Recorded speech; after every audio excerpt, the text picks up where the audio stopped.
So, Okay. yeah. Okay, So, Caroline. yeah, ready when you are, Andrew. That's right. I'm going to just start sharing my screen. So if you could let me know, Caroline, that it's all up and running, and then we'll start the show.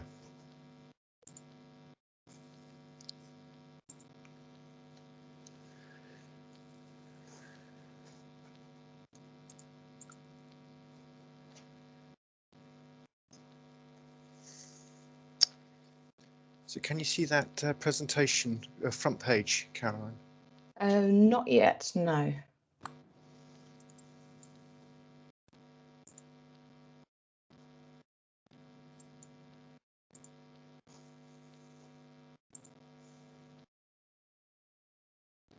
Oh, yep, we're up and running now. Really good. Right. Good morning, everybody. As Caroline said, my name's Andrew Hoppit, and I've been working with the Forestry Commission for a few too many years. Though I've been having a role with the Oak Processionary Moth project since 2012. Before I get into my presentation, though, I'd just like to say thanks to a number of people who do a phenomenal amount of work on OPM. We have an in-house team of Millie Toft, Jill Brown and Teresa Jennings, and they provide an awful lot of support for this programme. But also we have a contract with Southampton University, who do a lot of the database and geographical information systems background to it all. And furthermore, we work with forest research colleagues, specifically entomologist Dr. Max Blake and also Dr. Nigel Straw. So I just want to say a big thank you to all of them. So when I was looking through the list of attendees to today's session, there was a number of people I recognised who a lot of what I'm about to say will be well known and well rehearsed with them, but I really do have to go back through some of the history so that people do understand what we're trying to do with OPM. But also I'm looking forward to what happens with the coming season, and that's actually already started with evidence gathering. In fact, I was just out yesterday with some surveyors down in the Dorking area. But really there's 5 main issues that we're looking at when it comes to the OPM programme, and we know that OPM is here to stay, but we're just trying to limit the rate of spread and also really reduce its footprint. So that's one of the key drivers for the programme that we're doing. Also deal with any new findings that maybe could become a new outbreak. And actually, as we go through this talk, there's a number of areas within the southeastern London area which we had some more incursions in 2020, but also I've got a specific case study over the Merseyside area a bit later on. So there's 3 aspects to the control programme. There's actually doing something, that's actually trying to control the caterpillar, but there's also, we can't control it unless we know where it is, so we do a lot of looking for it, so survey work. There's also a lot of comms, communications, and actually days like today are part of that education, shall we say. But also, we also look forward to other aspects within the programme, and so we're also dealing with evidence. So work closely with DEFRA policy colleagues on that, so things like defoliation, the effectiveness of what we're doing, and also building on partnerships. And in fact, I've just recently been liaising with a partnership in Kent to maybe use their volunteer resource to do some work on gathering evidence on OPM for us. So I said there's going to be a little bit of a history lesson, so now it starts. And so where did OPM come from into this country? Well, it was first observed in 2006. No, oh dear, that's no, not 2016, 2006. Almost certainly was here in 2005 because the trees were planted in 2005, and they were found in just to the north of Kew Gardens, but also Hanger Lane. So that's in West London. And we know that those trees that were planted came from a Dutch supplier. But also, what's also interesting about these nurseries is how much trade there is actually internally. And we know, for example, that a lot of the oak trees that are supplied by the Dutch nurseries actually come from Italian nurseries. So it just gives you an appreciation of how much trade there is in plant material. So this is a bit of a messy map. Well, that actually maybe just shows you how much data we've got on OPM. So if you look at right in the middle, you can see a yellow lozenge shape, and that's trying to show you where we found it in 2006. So to the south is Kew, to the north is Hanger Lane. And you can see over the years that it's been slowly spreading outwards. And also you can sometimes see that we've had some isolated findings. So in 2014, for example, it spread further into Guildford, and that was actually a finding that was reported to us by the Royal Horticultural Society at their site at Wisley. Anyway, so going forwards now to last year, and the blue line on the outside gives you a real understanding of now where we think OPM has got to. So to the north, Luton, but also to the south, going towards Gatwick Airport, but also heading towards Basingstoke, and also now going out into the Thames estuary as well. So what I find interesting about OPM is looking back at some of the historical presentations, and this slide was actually from a presentation that Dr. Nigel Straw did in 2011. And what he was trying to tell us in this slide is what he thought the likelihood of OPM's distribution would be from 2020 going onward. So I'm just going to flick back to the previous slide and now go forwards again. So what we're looking at is actually an interesting aspect in that Nigel seemed to think that OPM in 2025 would be that second circle going outwards, and actually that's where we are now. It's actually gone a bit further than even he was predicting. But what's also interesting is he said that the spread would be around about 3 kilometres a year from 2011 to 2020, and then it would change to 7.5 kilometres a year. Well, actually that 7.5 kilometres a year has changed, and that actually seemed to occur about 2 or 3 years ago. And I've been working with some modelers at Cambridge University where we've got the evidence to show that actually it did bubble away at around about 3 kilometres a year and then has taken off. And that's apparently quite a standard thing for insects to do in terms of getting established and then doing exploration. So at the moment, we think that OPM is spreading at around about 7.5 kilometres a year. So OPM, it's got a 1-year life cycle, and again, it's a bit of a cluttered slide that we're looking at here. But what we'll do is we'll start in late August going into September, and that's when the eggs are laying on the twigs of oak trees, and it is only oak trees that the life cycle of OPM has ever been observed on. And it tends to be the eggs on the periphery of the tree on twigs maybe the size of your little finger. And for 8 months of the year, it's just dormant. So from September through to March going into April, they're doing nothing. Now, this is where it gets a bit complicated to explain because the emergence of the caterpillar is very variable.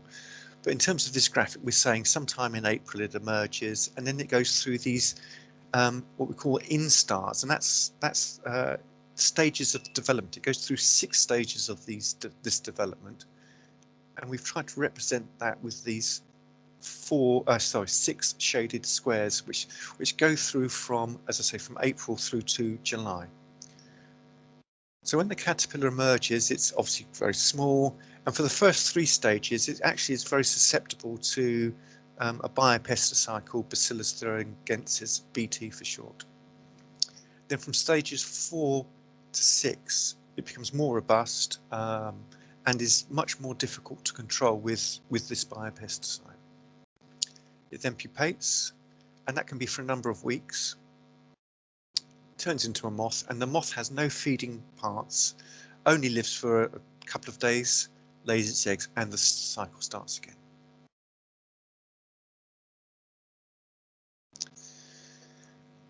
So I've been in conversation with colleagues within plant health, within the plant health forestry team, but also with people within DEFRA about the programme going forwards for 2021.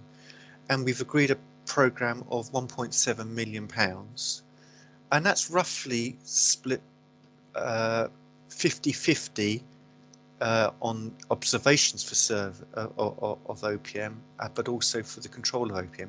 But there's also two other aspects to this, which are actually quite expensive as well. As you can see, there's actually, looking for the OPM and how we actually then report it. That's the database support. And there's also the research and evidence work that we're doing along with communications. So the picture you see on the right hand side is a leaflet that we have for OPM. And actually, if you want to have some of these leaflets, we've got plenty. So please drop an email to Caroline if you'd like a batch for distribution. That'd be very useful.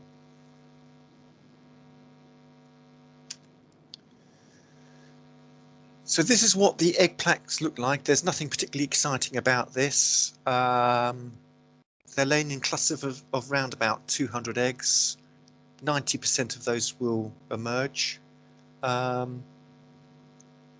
not really much more to say. Very difficult to see them. As you can see, they're the same colour as the twig itself. And actually, surveying for egg plaques is not a good use of one's time. That being said, there's a big thank you to the team at Richmond Park, and especially Gillian Jonasis. So every year they've very kindly looked for egg plaques for us and told us actually when they have been emerging. And as you can see on the right hand side, there's a number of dates over the last 6 or 7 years now. So the earliest we've ever observed it was actually in the 3rd week of March, on the 21st of March. And then the latest we've ever seen it was on the 16th of April. So that's a 4-week difference, and that was in 2018.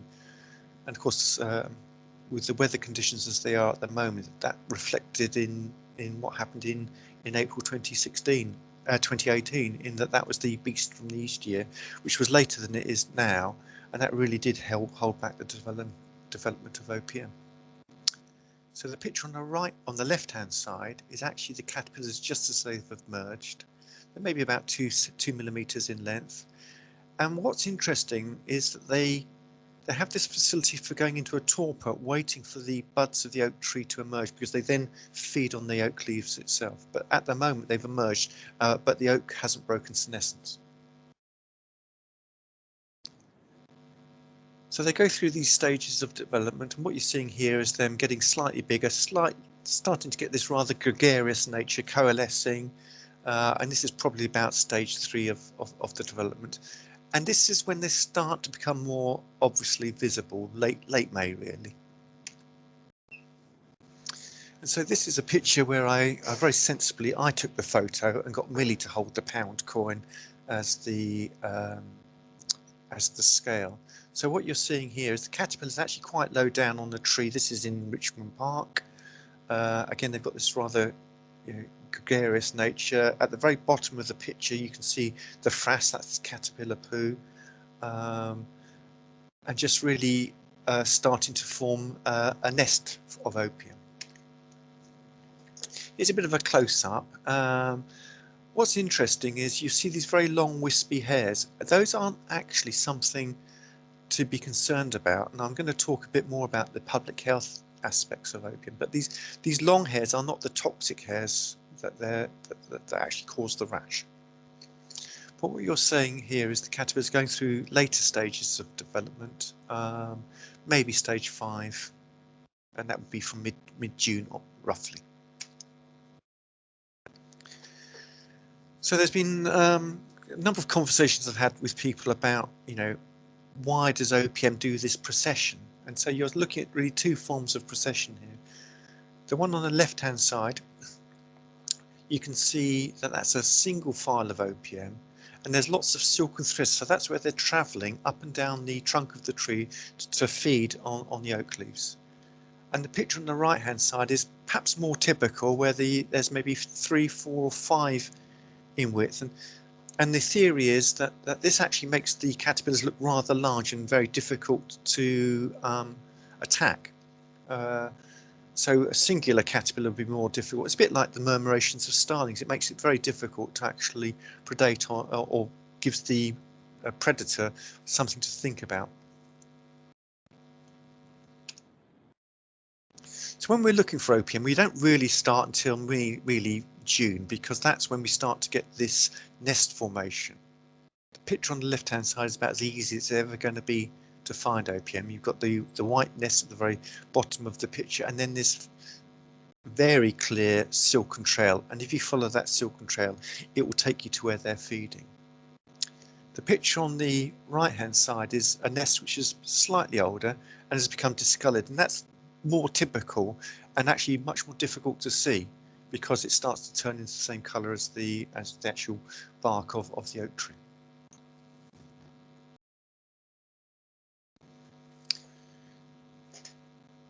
So again, we're looking at the procession of the caterpillars on the left hand side, and a method of control which we're seeing here is actually an industrial vacuum cleaner, the same type of vacuum cleaner that you would use in asbestos removal.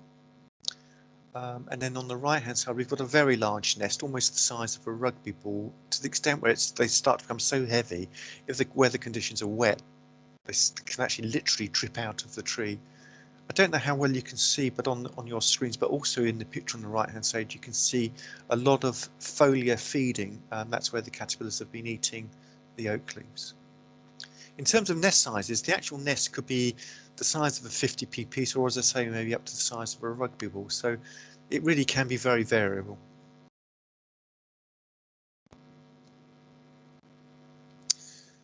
Now here you're looking at the actual caterpillars that have now gone into chrysalises, turned into cocoons, and you can see the shed skins are on the right hand side of the picture, and here they're just starting to think about emerging and turning into moths. And what's interesting is these can be very low down, sometimes in the intergrowth between actually the root collar of the oak tree and the grass sward. So that can be a real problem in terms of maybe curious animals, dogs, for example, sniffing around, and actually there have been reports of dogs being badly affected by rash from opium.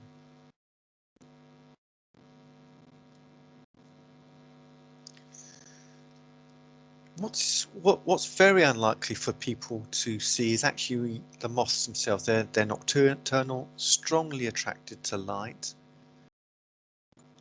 Counterintuitively, the female is bigger but isn't so good at dispersal as the male. So the male has frequently turned up as a migrant on the south coast from continental Europe, whereas the female, which is the larger, tends not to travel particularly far. So we've observed males, for example, as far as Cambridgeshire in 2013, when actually you wouldn't have expected them to be there, and that just seemed to be natural dispersal.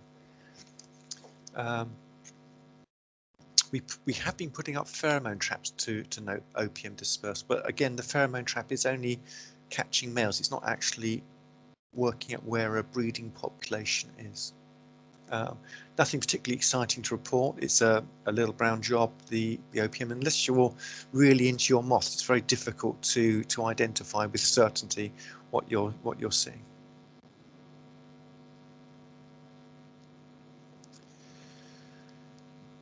There's been a lot of research work on parasitism of opium, and in fact, I've got a meeting lined up with some researchers at Newcastle University, hopefully for the beginning of March, because I need to get some more information. So there's a specific parasitoid of opium called Carcelia illica, and that was first observed, I think, around about 2013, 2014 in Richmond Park. And what's been interesting about the research from Richmond Park is actually how much this parasitoid affects the breeding population of opium, to the extent where we're starting to find a significant effect on the population of opium due to this parasitic fly. There's also some further research work being done on Hampstead Heath, and I was speaking to a contractor just a few days ago who was doing some work in the Kent area, where he's pretty sure that he's also observed this parasitic fly. So be interesting to see whether we can find a regime for looking for this parasitoid, because that could have an effect on things as well. We don't know how this parasitoid got into the country, because it's not a native to the UK and it is specific to opium. So that's been rather interesting, and it overwinters in the nests of opium. So this is a little bit of a complex story. So if you recall at the beginning of my talk, I said that opium was introduced into this country, we think in 2005, and that was on instant planted trees. And actually, from then until last year, that's been the case. There's been a number of times where there's been incursions. So, for example, in Pangbourne in West Berkshire, Sheffield, Leeds, even the Olympic Park in the East End of London. But what was interesting is in 2019, we had a report of some OPM being found in the Solent. And if you look at the map at the very south, just where the Isle of Wight is, it says IP1. And what was interesting is we just weren't expecting to find any OPM down there. So I went and investigated the site with my colleague Millie, and they were planting some instant oak trees there. And those instant oak trees had been brought in with OPM on them. That set off a chain of events where we started to do an investigation into other batches within that planting group, which continued on and on until we had actually 2,000 investigations looking for incursions of OPM into GB. Of those 2,000 investigations, 98 of them actually returned a positive for OPM. So we had, to our knowledge, 98 incursions into GB.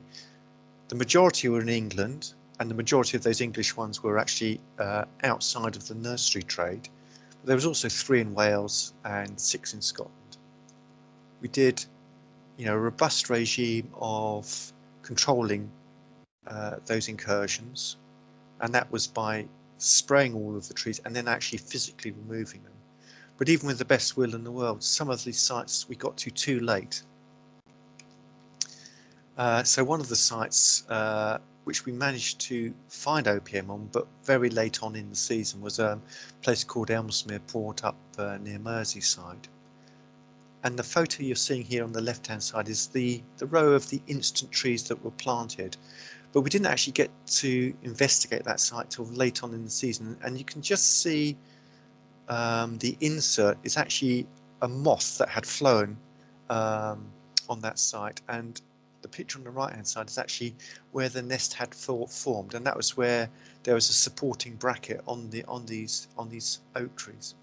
So what was frustrating is we knew that this was a late find of OPM, and so in 2020 we set up a system of looking at some of these sites to see whether they got into the wider environment, and unfortunately we did find evidence of a breeding population on the wider environment trees at Ellesmere Port.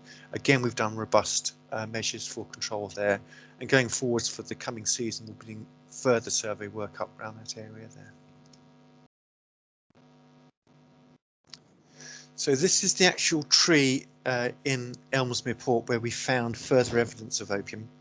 It's difficult to actually see the nest. The picture on the left-hand side, just shows you the challenge. This tree was about, I don't know, 15 to 20 meters in height, so the nest was maybe 2/3 of the way up. The right-hand picture is a bit more zoomed in and a bit clearer, so it's actually quite a large nest, but only the one tree that we found evidence of OPM there. And it's a light industrial site with some retail. Not a particularly interesting place to go to, but anyway, that will need further investigation going forwards.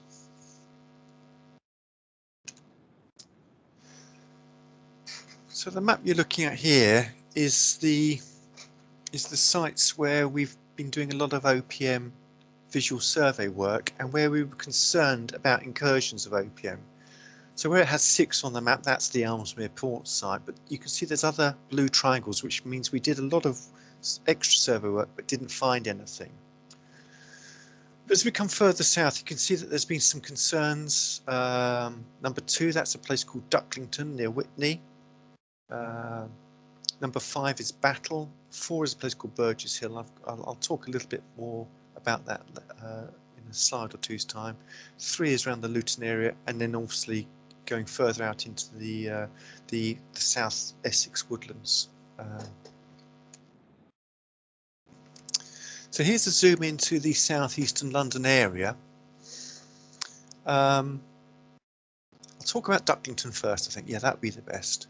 So Ducklington was a bit like the Ellesmere Port finding. I would have used Ducklington as the example in the previous slide, but I just don't have as good photos as we've got for Ellesmere Port.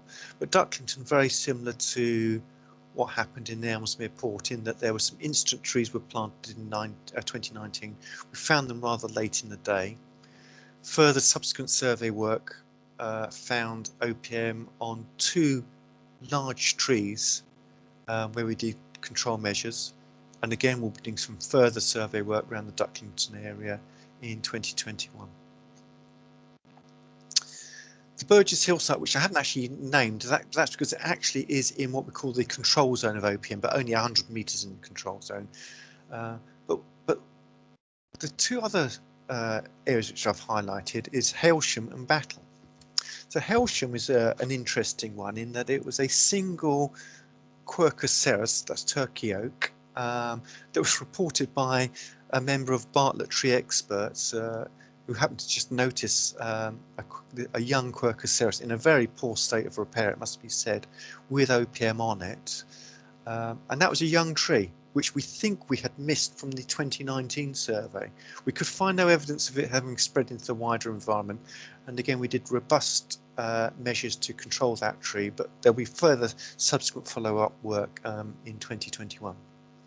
But the Battle tree is very interesting in that there was a number of smallish oak trees were planted in a terrible state, in fact pretty much dead, but the person who planted them reported that they had these caterpillars on, to us, and when we did further investigation, the person bought these trees on the interweb through eBay from a South London supplier, essentially somebody's back door. So it just shows you how difficult it is sometimes to manage, the supply of these materials. We don't know actually whether the OPM came from London or whether the trees came from continental Europe to London and then out to Battle. It was just the what's the best way to describe it? We just could not work it out. We work closely with the Animal and Plant Health Agency who deal with the nursery trade, but the trail went cold on that, unfortunately. But again, you can see we're doing an awful lot of work around here, and it's just, as I say, slowly spreading in an outward direction from central London. We have a lot of reports of OPM from the public, and one of the ways that we get it is through something called Tree Alert, and you can see an exponential growth in those reports. So in 2017 there was 62. And now in the last season, we had 757, a massive growth in this. And that actually just puts an awful lot of pressure on the forest research colleagues, but also the team within the OPM, because each one of those reports has to be logged, investigated, and responded to as well. So moving on to what does OPM do to people, the public health aspects of it. So earlier on I said about the long wispy hairs not being the issue. It has these urticating hairs which are very, very small, less than 0.2 of a millimetre. I don't know where I got this information from, but there's an estimation there's around about 60,000 of these urticating hairs on each caterpillar, and they can cause a nasty rash, especially for people who work in the arboricultural sector. So I've got 4 pictures here of guess the body parts. The easy ones to explain are the 3 on the right hand side. So those are people who work in the tree industry. The person whose neck is covered in rash was actually doing some nest removal, but annoyingly, didn't consider covering up their neck well enough, and ended up with a rash. Picture on the far right hand side is one of the OPM surveyors brushed up against a nest and their arm just ballooned up with rash. And the person on the bottom, that lady's neck, she's part of the Kew Gardens team and has become sensitized to OPM. The picture on the left hand side is the lady had this rash all over her body, and she lives in the Crystal Palace area of South London. no oak trees in her garden and hadn't been to the park behind her, which does have oak trees in it. However, she presented to her doctor's surgery and the doctor didn't really appreciate what was going on, but we had sent out those leaflets to the GP surgery.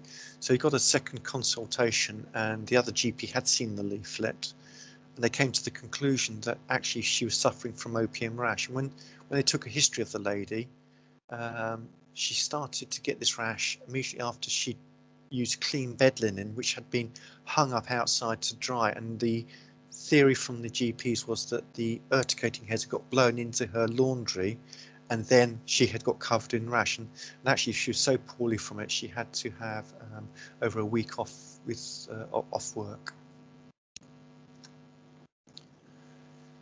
So we also log reports to the Forestry Commission of OPM, and I know this is a significant under-recording because I always make the point as why would you come to the Forestry Commission if you've got a health issue? But anyway, in 2014 we had 12 logged reports, and that came up to 98 in the last year. Whenever I do a talk to people, especially within the ARB sector, and I ask them whether they've been affected by OPM, nearly everybody puts their hand up, but we don't actually hear about them. So it is an underreported aspect. This. And just getting towards the end of my presentation, just a couple of slides showing you the typical larval feeding damage of OPM. So it creates this almost skeleton of the leaf. So the midrib is left, normally very localized within the tree and can be sometimes quite difficult to observe. But you do get cases of significant infestation where the whole tree can be defoliated. So far in this country, nothing suggests that it's killed the trees, but it obviously does put them under stress because, for example, we're looking at a couple of trees here in Richmond Park. Again, it's not particularly obvious where there is foliar feeding, but the picture on the left-hand side at the very, very top, you can see very lightness of the crown, and that's actually to do with the OPM. And the picture on the right-hand side is more apparent, so it's the top quarter with quite a bit of foliar feeding by the OPM caterpillars. And that's the end of my presentation. Thank you to lots of different organisations that have been supporting the programme over the years. I've probably missed some and maybe need to get some more logos there, but that's the talk. So thank you. That's lovely. That's great, Andrew. Thank you for that. Okay. We've just got one question in the chat at the moment, which is, do you think that the increase in reports on tree alerts is due to an increased occurrence, awareness, or a combination of the two? I'm very sure it's increased occurrence because it's geographical spread, and we've been doing a lot more presentations as it's been expanding. So for example, this is the third presentation I've done. I did one in the southwest, I've done one for northwest, obviously for you now in the southeastern London. So I think the message is just, you know, getting out there more, Caroline. Lovely. Okay, I've just got another question coming from Arno. Have we got any lures that work on the way this year? Okay, so thanks for the question, Arno. So I didn't allude to it in my presentation, but we had some issues with the pheromone lures from our supplier. Historically, they've been excellent, this supplier, and it was frustrating that last year the formulation didn't seem to work. So we've been working with the supplier, fingers crossed that they work, but we've not actually got to the bottom of what was wrong with that. So the pheromone trapping program for 2020, unfortunately, was a write-off. But normally it's a good way of us, you know, another aspect that we use for looking for OPM. Okay, I've now got a question from Sarah. What percentage approximately of the reports were actually OPM and not something else? Okay, so we had 757 reports in the tree alert system. The majority of those, and I'm really relying on Jill and Teresa to help me here, but well over 90% will be OPM. But there are other species, and actually Forest Research has a very good guide on species to be confused with OPM. Okay, thank you. Another question from Arno. Given the increasing spread, what is the point of continuing with SPHNs, statutory plant health notifications?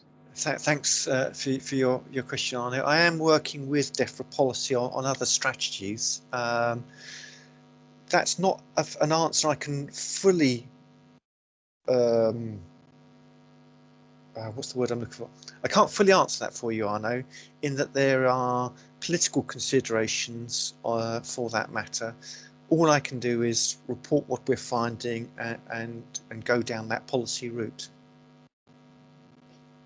Okay, question from Ross. Are costs of eradication on confirmed sites covered by the Forestry Commission or the tree owner? So at the moment, the majority of the work is actually picked up with the Forestry Commission, who are funded by DEFRA for this control programme.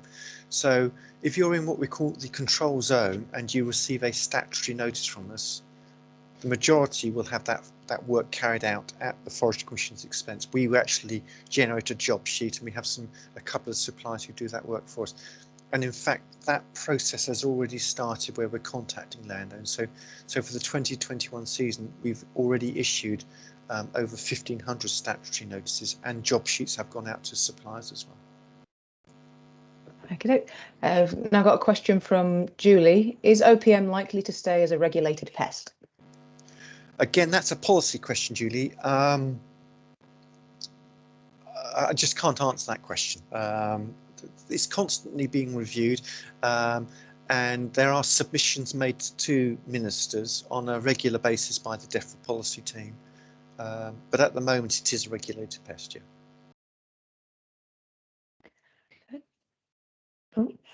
A question from someone called Matthew Woodcock. Oh dear. What has been done to reduce the chance of further imports on the planting material?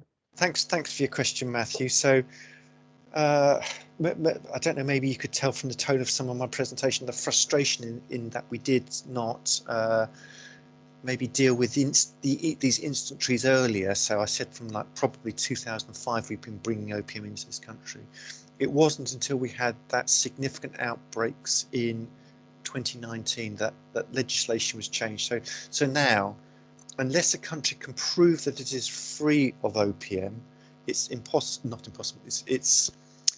They're not allowed to import trees into this country. I think it's over 1.5 or 2 meters in height and with a girth of 8 centimeters. So these instant trees are not allowed to be brought into this country, but that's a relatively new process, Matthew. Okay, I've got another question from Julian. Are the zones static from last year, or have they moved? Hi, Julian. I guess that's control then. Yeah. So maybe I didn't explain these zones particularly well. So there's 3 areas that we have to consider for OPM. There's what we call the core. That's where OPM is established. That's London mostly. We then have this control zone, and that's where we're issuing a lot of the statutory notices. And then there's this outer layer, which is most of GB, which is called the pest-free area. So where we have an incursion into the pest-free area, for example, like at Ellesmere Port, we do significant work to try to eradicate it. Those zones have stayed that way for the last 4 years. I put forward scenarios each year to DEFRA policy with what we could maybe do differently, but ultimately there's a decision is taken that the zones are staying the same, and they will be the same for 2021. Lovely, thank you. We've got a raised hand. I'm just chasing it down from Peter. Peter, would you like to unmute yourself and ask your question? Yeah, I'd heard from a colleague about the effects on animals. Sorry if I missed you mentioning that, but quite bad for horses and things potentially. Yes, thanks for your question, Peter. So we do hear of issues, especially with dogs, who can be very inquisitive. There's a particularly nasty case where actually a dog got an old nest in Richmond Park in the middle of winter, and they ended up on the vet with the vet having to be treated for bad reaction to the toxic hairs. I've also had reports of horses being affected by OPM. I don't have any visual evidence of that though, but so yes, animals are certainly affected by by the urticating hares. Okay, I don't think there's any further questions, and unless anyone wants to quickly type something in or use the raised hand function, and we'll unmute. But yeah, I don't think there's anything else. So that was brilliant. Thank you so much for that, Andrew, and for your time. Thank you everyone for attending. I hope you found that useful. Like I said, if you missed any of this, it will be up on YouTube probably early next week. And we'll also be sending out the questionnaire just to get your feelings on how this session ran and what we can do to improve, and any other events that we might run in the future.